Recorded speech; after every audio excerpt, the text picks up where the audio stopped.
Welcome. Today we're going to talk about the legacy client business model.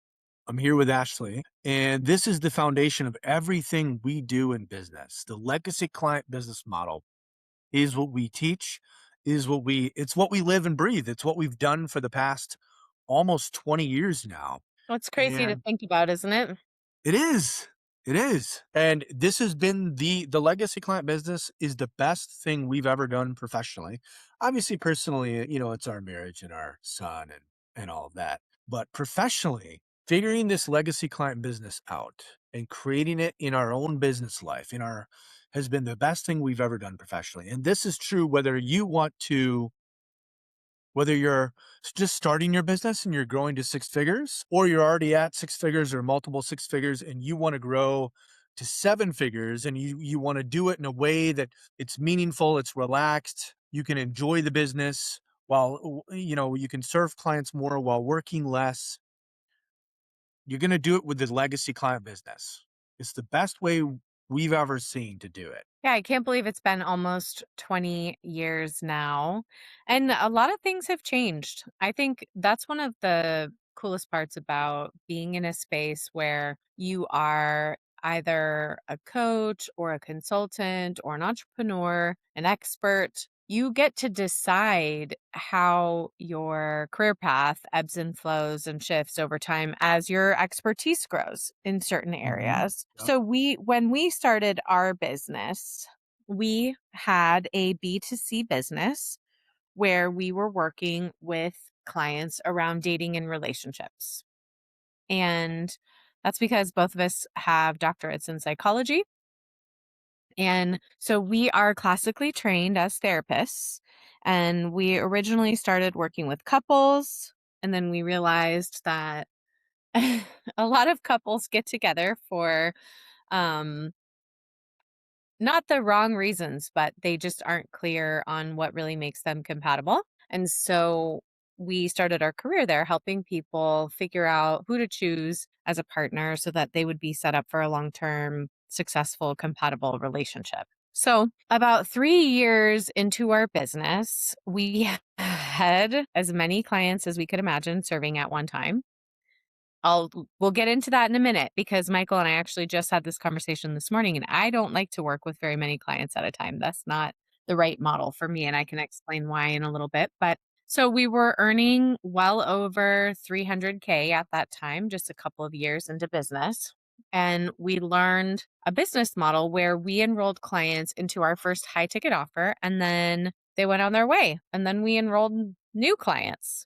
So everything looked good from the outside, but we actually had a few really specific problems. The first one, and jump in anytime, Michael, because otherwise I'm going to go on a rant here. But anytime, but the first problem was that we couldn't figure out how we were going to grow this business because we were already pressed for time serving the clients that we had, Yeah, and this we felt is like we were totally maxed in terms of time and energy.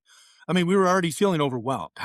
When you're already feeling overwhelmed, how are you gonna take on more clients, right? It seems impossible. right. And so one of the biggest things for us is, and this is what I was referencing just a minute ago, is that I definitely consider myself to be an over deliverer. So when I bring someone into my world, I care about them deeply. I'm protective of them. I want to be there for them. And most of my clients also feel the same way about their clients or their business. They're always over delivering. And so we share that similar heart to serve. Once you bring someone into your world, you care about them deeply and you want to help them to the best of your ability. So we couldn't figure out how are we going to scale this business or get to a place where we're not working so much and we have more to give and are able to serve at a higher level if we're already strapped for time. The other thing is we were spending more and more time trying to get new clients and it was working less and less. So at one point we were spending ten to $20,000 a month on ads straight up. And as you've probably seen with how many ads you receive, now the ad market is very, very saturated. So over time, what worked initially for us in advertising did not work anymore. There was a time in the coaching consulting space where you could use ads for cold leads and convert them into a high ticket offer. And now people know so much more about coaching and entrepreneurship, and they have so much more consumer or customer awareness that they don't want to be sold to that way. Yeah. I don't want to be sold to that way. What about you guys? No, no, no. Anything high pressure, anything that even feels like sales, is off-putting. And the on the other side of this, if you're an expert and you love working with people, you were put on this earth to help people transform their lives or give them some kind of a solution that transform transforms their lives. You don't want to be spending a ton of time in marketing and sales. You just don't want to be spending your days, your hours constantly trying to acquire clients. It's very draining, and then you don't have what you need to be able to serve your clients. So it's, and especially when it's not working and you're spending a lot of time on it, it becomes really, really frustrating. So not only is it draining, but it's also really frustrating. So, and then on top of that, using that model, some weeks we would have 20 plus sales calls on our calendars. And that didn't even have to do with serving our clients. That's crazy. People would no show, or you would get on the phone with them and they wouldn't even be close to the right fit. So we wasted endless time and energy there talking to the wrong people. And The worst for me is when you'd be, like, on a sales call with somebody and they would be, like, going through a drive-through ordering food at the same time they're talking to you, yeah, it's bad. or just, totally distracted. They weren't committed to being there. I was committed to being there, but they weren't. And that's what happens with these quote unquote funnels. We have business owners coming to us all the time telling us that they're working on their next funnel, or a business coach has advised them to create the next funnel. We were actually just talking about this yesterday, right, Michael? Because we know someone who was working on a very complicated funnel six Yeah, months ago, and they're still working on this very complicated funnel today, and nothing has changed, and the funnel's not done, which means in all of that time, they haven't been able to connect with new clients. And they've been spending so much time focusing on this funnel that honestly, their clients probably haven't been served as well as they could be. Because if you're stuck in an endless loop of creating funnels or sales processes or having endless sales calls, you're not going to be mentally available for your clients, right? 100%. And then the final thing really is just that sales calls feel sleazy. We talked about this a minute ago, but people don't want to be sold, but they really do want to work with the right person when the pressure of the call isn't there. So we went around and around and around with this. Every mentor that we hired had similar advice. And it was hire more people, run more ads, basically build a bigger machine. I do not. That's a good point of that. At most people's thoughts, beliefs, or advice are around more leads, more sales, more clients, build a bigger machine. That's exactly how it kind of goes. So I have corporate experience working for a very reputable company, hiring and running a huge team. And all I can tell you is that it was an administrative headache after administrative headache trying to make me crazy. I didn't start a business so that I could run a huge team. That's not what I wanted to do. So that model really doesn't work for me. And, one of the things is when you have your own business, you don't want to recreate the same traps, the same prison that you could have in a 9 to 5, right? So you really want to make sure you're building a business that fits you like a glove, that fits your strengths, your personality, and what you were put on this earth to be doing.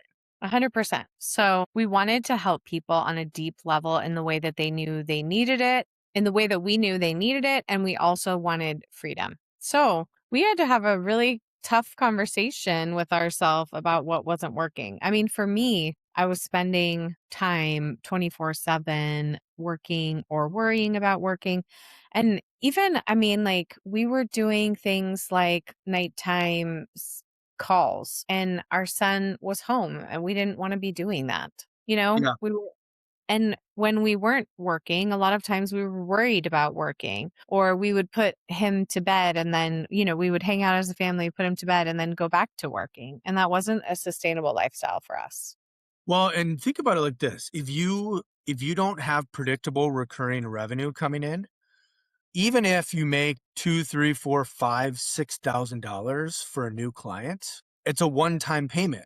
And so next month you have to go out and get more of those, right? So that business model didn't work for us because you were always having to go out and get another one-time payment. Hmm. Exactly. Not worth it. So that's how we landed on the legacy client business model, which is what we're teaching all of you. This is about focusing on serving clients in ways that create lasting transformation. And what we found out was that when we focused on that and we focused on showing up in those ways, our clients wanted to keep working with us for many years. Some of our clients have worked with us for over 10 years, and trust is the key foundation with each one of these people. So they know that we are there for them for the right reasons. They know that we are going to show up for them. And now we are excited that we get to share this with other people because this helps us cut out all the things that weigh down our time, our energy, our money, and our joy. And so it allows us to be fully present and available to our work when we're working with clients and in the rest of our life with our family, with our friends, and in all the other important things that we're doing as well, instead of there just being, constant work bleeding over into all of that. Yeah. Well, and I want you to think about it like this. A big part of the legacy client business is that you're working with clients who are the exact right fit for you for years over the long term. And we're avoiding working with the masses. The masses of people out there, most people are just curious about life, about change, about problems. They're not committed to changing their life. They're not committed to finding a solution. They're not committed to doing what's required right now to make a change in their life. So when you work with the curious masses, when you work with a large amount of people, by definition, that's going to be the masses. And by what that's going to do is that's going to cause you a lot of headaches. You're going to have a lot of fires to put out. Because when people aren't really committed and they're just kind of curious about change, it leads to them to doing all sorts of things that number one gets in the way of their results. Number two causes you a lot of drama, overwhelm, and headaches. So, for example, if someone's just kind of curious about doing something, they're going to ask you a lot of questions, but they're not going to do a lot of work. They're going to be more in tune with wanting to get on a call with you and pick your brain than getting out in the real world and making a real change. So, a big part of the legacy client business is understanding that we're working with the committed few and we're not working with the curious masses. Hmm. 100%. So let's talk about how do you do this? What are the actual steps of building a legacy client business model? The very first thing is a foundation, and we want to build it. We want to build our business from the inside out. That's how we scale it and grow it and get it to the place where we want to be. But in order to do that, we have to create a way of working that's sustainable, simple, and aligned with your real life. So we just talked a minute ago about how the way that we reactively set up our business wasn't aligned with our real life. And sometimes this happens because, you start a business and things take off, or you learn from someone how to do things one way and you realize it's not a fit for you. And then unfortunately, you have to unwind things. And sometimes it's harder to do that, but it's totally possible and definitely worth it. But when you have the opportunity to build your business as a starting point, at a starting point from the inside out, it's incredibly powerful. And that's why it's worth it to spend so much time thinking about what you really want, what's really going to be aligned with the long term vision that you have for your business and how you want to work. Yeah. We call this founder flow. When you're Mhm. in founder flow, you're leading the business from the inside out. You're scaling yourself so that you're the person operating and running this business um, at the highest level and in a way that's enjoyable for you. And, again, what you were put on this earth to do. Like Ashley said, a lot of times we get into we're not in founder flow because we've let other people or other things lead how we're running the business. So, like, again, it could be some other mentor's idea of something that doesn't really fit with you. It could be you're letting the clients lead, right? Clients are going to often be very opinionated about things, but they're coming to you for help in your leadership, right? So there's often a little bit of a conflict there in the beginning because you need to lead them because they're obviously proven that they can't get to this place, fix this problem on their own. So you need to be able to lead them. But they often don't want you to lead them. They want you to try to do things their way, right? But so it can get very easy to do things, to find yourself doing things in business that aren't a fit for you and have kind of, you've been led by other people or other things. So Founder Flow is all about you taking that leadership from the inside out and setting things up in a way that works for you. 100%.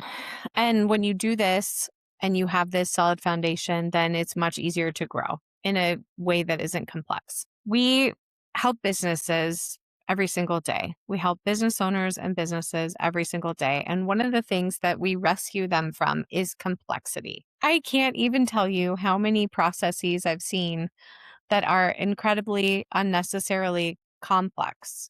And the thing is that we never mean for them to be that way. And half the time, we may not even know that they are that way because we're just in it doing the thing and we're not thinking about the process. So we all have these sorts of things in some area of our life where we're not really thinking about it as clearly because we're so in it. Right. And one of the things that really leads to complexity is getting into survival brain. You get into survival brain in an area of your business. It could be marketing, sales, delivery, whatever it is. And all of a sudden, you're adding complexity and layers to what you're doing because that feels like it's productive, but really you're just protecting yourself from your fears, doubts, and insecurities and survival brain by adding these layers, but they're actually making business a lot harder, right? It's kind of like in dating. If I say to somebody, hey, walk over to that person, say hi, and ask them out on a date, most people are going to get into survival brain. They're going to be like, oh my gosh, but I need to maybe get a new job and then I need to lose 10 pounds and then I need to like figure out a perfect line is they're going to add all sorts of complexity simply because they have a lot of fears popping up about walking over and maybe getting rejected, right? So Founder Flow, a big part of Founder Flow is working through those things, so you can have a very simple business that really works. Yeah. And I think a lot of times when we're so deep in it and we set things up in a way that is not desirable, we also can't imagine how we can possibly undo that. So that's the other side of it. So the second part of building a legacy client business is positioning. It's how you turn your expertise, how you package your expertise into something that's valuable and something that's consumable by your ideal client. Because if it's not valuable and it's not consumable, for example, let's imagine that you were taking your expertise and creating 5-hour long trainings, but your ideal client is a super busy professional who maybe has 15 minutes. Then, even though your expertise is valuable, it wouldn't be consumable for the client that you want to attract because they don't have time for that. So, that's a huge part of thinking about how do you put together your knowledge in a way that appeals directly to your ideal client. This is Michael's area of expertise, so you can definitely run with this one. Well, there's so many experts and people with so much knowledge who have a real gift to offer the world, and they have, maybe a real set of skills or competency. But for whatever reason, it doesn't get out into the world. It doesn't get communicated powerfully. It doesn't get it doesn't land with the people that it could really be making a difference for. And so when you think about even becoming an expert, obviously you got to gain those skills. You can't be out in the world with no expertise and pretending like you have it. So you do have to have the skills and the expertise or the knowledge. But once you have that, and most of you have that, if you're with us, you have it. Like a lot of times we doubt that we have it because we have imposter syndrome and all these other things. Um, but really, it's you have the expertise if you're talking to us. So then it's about how do we package and position your expertise so that you can truly transform people's lives. And also, it makes it easier in marketing and selling and acquiring clients because acquiring clients is all about packaging your expertise, right? If you talk about your expertise in some ways, it's going to make marketing and sales really hard. And if you talk about it and package it in other ways, it's going to make it very simple, very easy, very fast. So once you have your expertise, this is one of the most important things you want to focus on. Definitely. That's really Michael is responsible for a leveraged program that has led to literally thousands of people getting married. He is amazing at figuring out how to create a system and make it something that a person can easily understand and execute on. Me, I'm not. It's actually hilarious. We own a wine bar as well. That's one of our passion and profitable projects. And I was trying to train one of our new employees on a few very specific things over the weekend, and I just can't even find the words. That's just not how I work. This is really his strength, and he is incredible at, and one of the reasons why is because you also love training and you love learning in those formats. And so you are not only a builder of those things, you're also a consumer of them. And I think that really gives you both perspectives, which is incredible. Thank you. So, And one of the things also is that with this legacy client business, one of the beautiful things about this is the everything we're showing teaching you right now doesn't change with technology, right? I don't care if you're on the phone, if there's internet or no internet, if there's AI or human GPT or whatever the new technology is today, tomorrow, the legacy client business principles are going to work, right? And packaging your expertise and positioning it, you can do this in any technology, any media, any social media platform. mhm, So that's the beauty of this. Um, and it's only getting better and better. Like the more technology and tools there are, the better this gets. 100%. Better and easier, more effective and efficient. So, the third step is about relationships. And this has been the focal point for us of all of the work that we do. We want to focus on building trust instead of chasing clients. Legacy businesses are built through exactly that: trust, relationships, and long term value.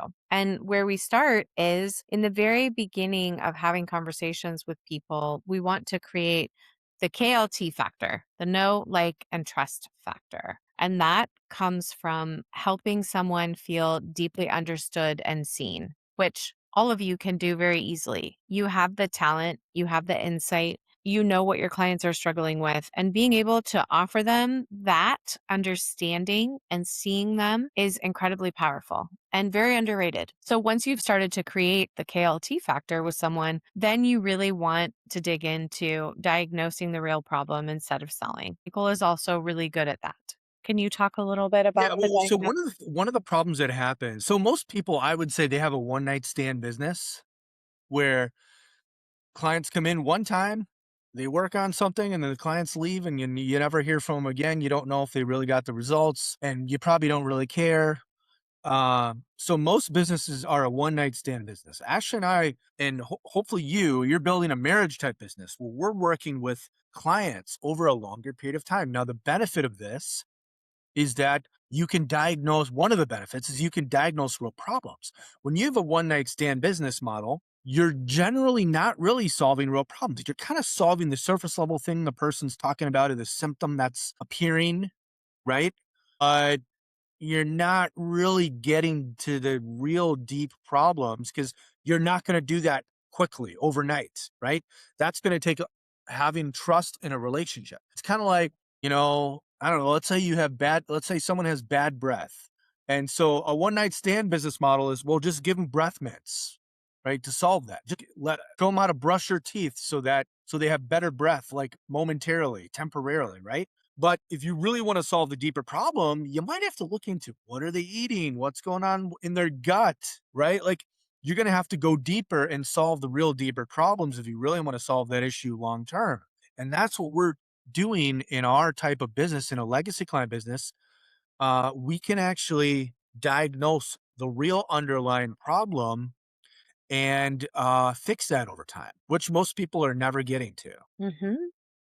Definitely. So it's really about creating that depth and creating that impact instead of having a million clients, right? And by the way, because some people, when they're at six figures or multiple six figures and they're trying to grow to seven, some people in that circumstance are going to try to do volume of clients plus depth. And I'm telling you right now, you can't do both. If Mhm. you have a volume of clients, a high volume, if you're working with the masses, that'll absolutely prevent you from going deep with people. The two just can't coexist. Right. Very true. The final part is about leverage. And this is the final step, the fourth step. This is about creating revenue and a business that compounds over time. It's not about constant hustle. It's about how trust, referrals, revenue, and your freedom compound. About how you serve clients in a leveraged way. And so we talked about serving clients to lasting transformation, continuing to make aligned offers as clients grow. So I see a lot of people make unfortunate missteps on the back end of their business. A lot of people don't have a back end at all. They're so focused on earning the first amount of money from a client that they don't think about the fact that that actually may not be in the best interest of a client. And unfortunately, that is what happens.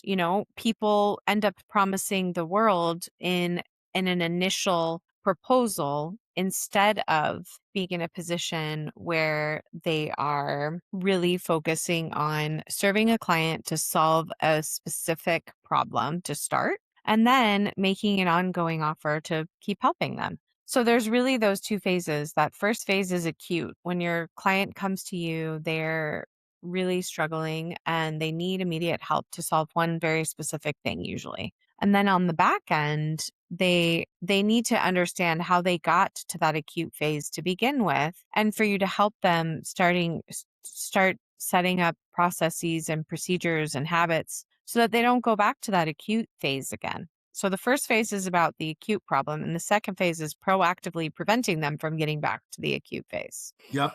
And this leverage is exactly how you can create that predictable recurring revenue, right? So you're not always having to chase one-time sales, right? And so you have some real consistency in your business. You can project what's coming next month and the month after. Um, and it just gives you a lot of leverage in terms of marketing, sales, delivery. Well, think about it like this. If you're married to someone for almost 20 years, um, like Ashley and I are not quite at 20 years, but close. Mhm. But what happens? You suddenly get a short hand in talking to each other. Ashley and I have been talking about some things for so long, we can just say one word and we both know what we're thinking. With one word leads to like a whole set of thoughts and like things we both are on the same page about, right? And it's the same in your business. When you have clients that you have this trust, this relationship with, you've been working on several things. All of a sudden, you have this short form way of communicating with each other where you can do massive things, really big wins for the client with very little communication. Okay, so yeah, the context fulcrum moves to where you can say like you can have a little 2-minute conversation and that could get the client a huge win. Definitely. So the goal is to be able to start to build recurring revenue through this model and to continue to serve clients that you align with really well in a long term way and help them to create joy, happiness, health, financial success, whatever the things are that you're helping them with, but to continue to help them thrive moving forward. So when you do this, your business starts to compound instead of you having to start over month after month or week after week or whatever it might be, because you're just moving through clients quickly. And also, that's not the best thing for a client. We know that habit change is not a quick easy thing. So most of us without continued support and accountability very quickly revert to whatever it was that we were doing before that got us in trouble. And so we need different ways of thinking about it and different ways of behaving to support the life that we want to live. And so we're helping continuing to work with our clients is actually the best and most helpful thing for them too when we have the right partnership. So that's how you create a legacy business model. And when you have the opportunity to do this from the beginning, it makes life much easier. It can be undone.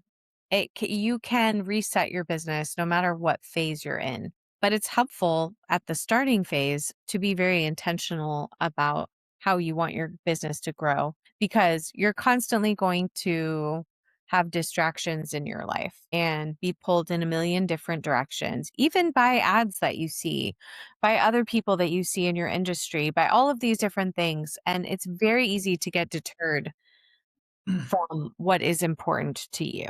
So if you're starting your business, we recommend you implement this legacy client business right out of the gate. And if you're already at six figures or multiple six figures and you want to grow to seven figures while working less and serving clients more, then now is also the best time to start putting this legacy client business model into practice because that's the way to get there.